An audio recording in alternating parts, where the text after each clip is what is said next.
Hi everyone! Tonight I'm going to show you how I make these really pretty acetate butterflies using Ranger alcohol inks. So enjoy the video. I'm going to flip this white paper over because I've already kind of made a mess on it. So first what you want to do is take some black StazOn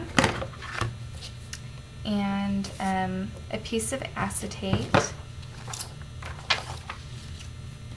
and I'm just going to use this rubber stamp. Rubber stamps always work best for acetate, but you can use clear stamps too as long as you use StazOn. So I'm inking this up real well. Then I'm just going to stamp my image anywhere on that piece of acetate is fine. And that one kind of got a little distorted, so I'm going to use my stamping pad here. And I'm going to do it again on this side.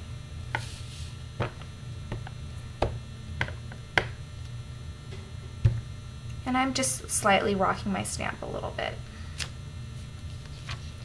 Okay, there's a nice clear image. And just let that dry, it doesn't take long.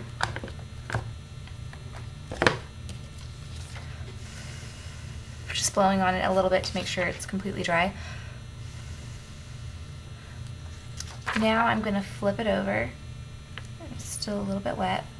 And I'm going to take my alcohol inks and I'm just going to drop it pretty much wherever I want on the acetate.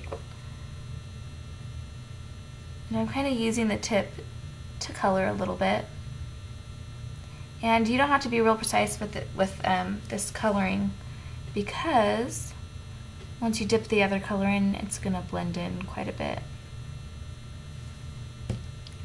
And I'm using raspberry, and now I'm going to use clover.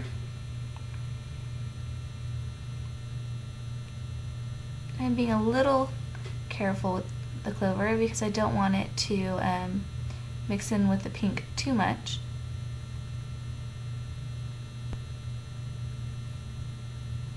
You don't want to drip too much onto it, and you don't have to stay in the lines on the outside of the butterfly because you're going to cut this out anyway.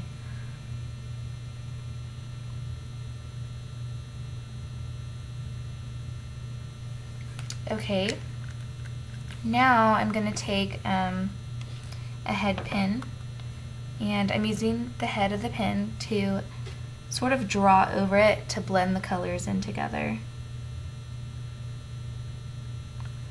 And see how when I pull away here in a second, you'll see how it's kind of turning a purple color in some parts.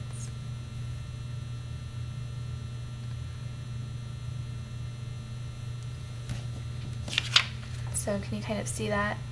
How it turned purple on those outside areas?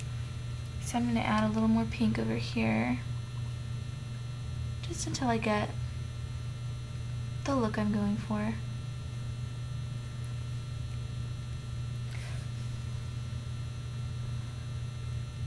A little more pink on this side. Now I'm taking my head pin again, and I'm just going to draw the pink out into the green just a bit.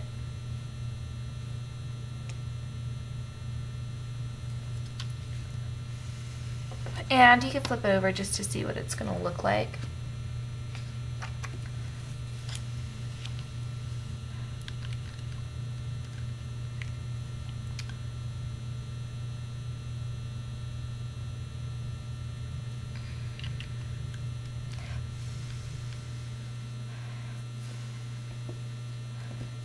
Now, to get rid of some of that real dark purple color, I'm just going to flip it over and stamp it onto my paper while it's just a little bit wet. This will get rid of the dark hues, so it'll lighten it up quite a bit, and then you can add some more light colors. So see how it took away all of the excess ink that was on there? Now I'm going to just add some more pink just to lighten it up.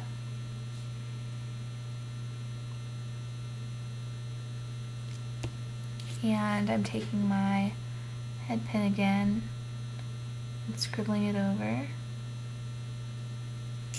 Now I'm just going to take a teensy weensy drop of green, hopefully. Sometimes these flow a little more than you want them to.